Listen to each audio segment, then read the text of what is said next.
ನಾನು ವಿತ್ ಸಾಕ್ಷಿ ಸಮೇತ ತೋರಿಸ್ತೀನಿ. ನೀವು ಯಾರಿಗೂ ಬಿಲ್ ಕೊಟ್ಟಿಲ್ಲ. ಯಾರೋ ಬಡವರು ಕೂಲಿ ಕಾರ್ಮಿಕರು ಬಂದ್ರೆ ಸೆಂಟ್ರ್ ರೋಡಿಗೆ ಹೋಗಿ ಇವರು ಕೈ ಹಾಕಿ ತಡೀತಾರೆ.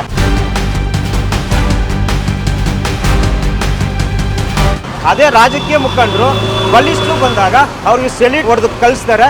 ಏನು ಬಿಲ್ ಇಲ್ಲ.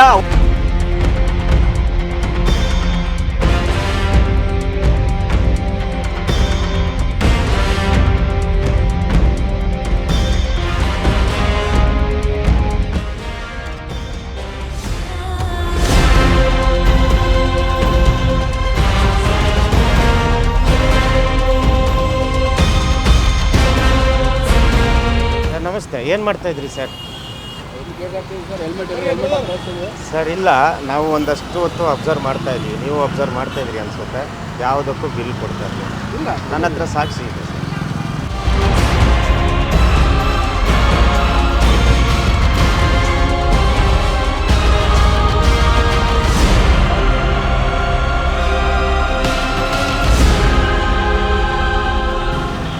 ನೀವೇ ಕೊಟ್ಟಿಲ್ಲ, ನಾನು ಅವ್ರನ್ನ ಬ್ಲೇಮ್ ಮಾಡ್ತೀನಿ. ನೀವೇ ಕೊಟ್ಟಿಲ್ಲ.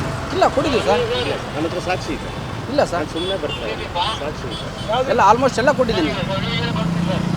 ಮತ್ತೆ ಅದು ಇಲ್ಲೇ ಜೋಬಲ್ಲಿ 500 ರೂಪಾಯಿ ನೋಟು ಸರ್. ಯಾವುದು ನೋಡಿ, ಇದು ಬಳ್ಳಾರಿಯಲ್ಲಿರುವಂಥ ಮೋತಿ ಸರ್ಕಲ್. ಈ ಮೋತಿ ಸರ್ಕಲ್ ಬಳಿ ಈ ಥರ ಪೊಲೀಸರು, ಟ್ರಾಫಿಕ್ ಪೊಲೀಸರ ದಂಧೆ ಜಾಸ್ತಿ ಆಗಿದೆ ಅಂತ ವಿಜಯ್ ಟೈಮ್ಸ್ಗೆ ಮಾಹಿತಿ ಬಂದಿತ್ತು. ಆ ಮಾಹಿತಿ ಪ್ರಕಾರ ನಾವು ಇಲ್ಲೇ ದೂರದಲ್ಲಿ ನಿಂತ್ಕೊಂಡು ಅಬ್ಸರ್ವ್ ಮಾಡ್ತಾ ಇದ್ದೀವಿ. ಸತತವಾಗಿ ಒಂದು ಅರ್ಧ ಗಂಟೆಯಿಂದ ಅಬ್ಸರ್ವ್ ಮಾಡ್ತಿದ್ದೀವಿ. ಹೆಚ್ಚು ಕಮ್ಮಿ 3-4 ಗಾಡಿಗೆ ಬಿಲ್ ಕೊಟ್ಟಿಲ್ಲ. ಇನ್ನೊಂದೇನಂದರೆ ಅಮಾಯಕರು ಬಂದರೆ ಮಾತ್ರ ಇವರು ಸೆಂಟ್ರ್ ರೋಡಿಗೆ ಹೋಗಿ ಗಾಡಿ ಹಿಡಿತಾರೆ. ಇನ್ನೊಂದು ಮುಖಂಡರು, ರಾಜಕಾರಣಿ ಮುಖಂಡರು ಇಲ್ಲ ಬಲಿಷ್ಠರು ಬಂದರೆ ಅವ್ರನ್ನ ಬಿಟ್ಟು ಕಳಿಸ್ತಾರೆ. ಅವ್ರಿಗೊಂದು ಸೆಲ್ಯೂಟು ಇವರೇ ಹೊಡೆದು ಕಳಿಸ್ತಾರೆ.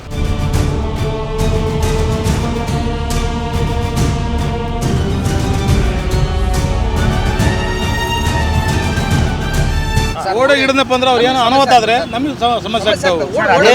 ಅದೇ ನನಗೊಂದು ಕ್ವಶನ್ ಸರ್. ಅದೇ ಒಂದು ಕ್ವಶನ್. ಯಾರೋ ಬಡವರು ದುರ್ಬಲರು ಬಂದಾಗ ಸೆಂಟ್ರ್ ರೋಡಲ್ಲಿ ಹೋಗಿರೋದು ನನ್ನ ಹತ್ರ ವಿಡಿಯೋ ಇದೆ ಸರ್. ಸೆಂಟ್ರ್ ರೋಡ್ಗೆ ಹೋಗಲ್ಲ. ಸೆಂಟ್ರ್ ರೋಡ್ ವಿಡಿಯೋ ಇದೆ ಸರ್.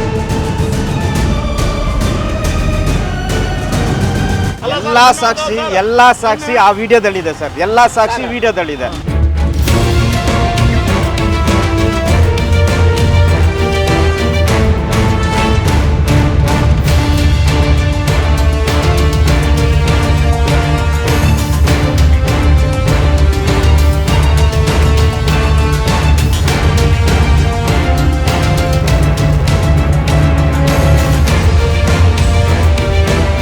ಭ್ರಷ್ಟಾಚಾರ ಮುಕ್ತ ಕರ್ನಾಟಕ. ಯಾರು 10 ರೂಪಾಯಿ ಕೊಡಂಗಿಲ್ಲ, ಮಾಡಂಗಿಲ್ಲ. ಸಿಎಂ ಡಿಕೆ ಶಿವಕುಮಾರ್ ಅವರೇ, ಸರ್ಕಾರಿ ಅಧಿಕಾರಿಗಳು ಯಾರು ಲಂಚ ತೆಗೆದುಕೊಳ್ಳಬಾರದು, ಕೆಲಸದಲ್ಲಿ ಪಾರದರ್ಶಕವಾಗಿರಬೇಕು, ಒಂದು ವೇಳೆ ಲಂಚ ತಗೊಂಡ್ರೆ ಕಠಿಣ ಕ್ರಮ ಆಗುತ್ತೆ ಅಂತೆಲ್ಲ ಹೇಳ್ಕೊಂಡಿದ್ರಿ. ಆದ್ರೆ ಇವಾಗ ಇವರ ವಿರುದ್ಧ ಯಾವ ಕ್ರಮ ಕೈಗೊಳ್ತೀರಾ?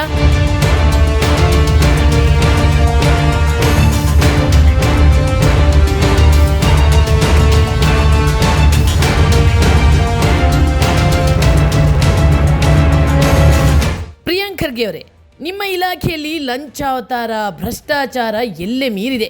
ಬಳ್ಳಾರಿಯಲ್ಲಿ ಟ್ರಾಫಿಕ್ ಪೊಲೀಸರ ವಸೂಲಿ ದಂಧೆಯನ್ನು ನಿಮ್ಮ ಮುಂದೆ ಇಟ್ಟಿದ್ದೇವೆ. ಲಂಚಾವತಾರ ಮಾಡಿದ ಪೊಲೀಸರನ್ನು ಈ ಕೂಡಲೇ ಅಮಾನತು ಮಾಡಿ ಕಠಿಣ ಶಿಕ್ಷೆಗೆ ಒಳಪಡಿಸಿ ಎನ್ನುವುದೇ ವಿಜಯ್ ಟೈಮ್ಸ್ನ ಆಗ್ರಹ.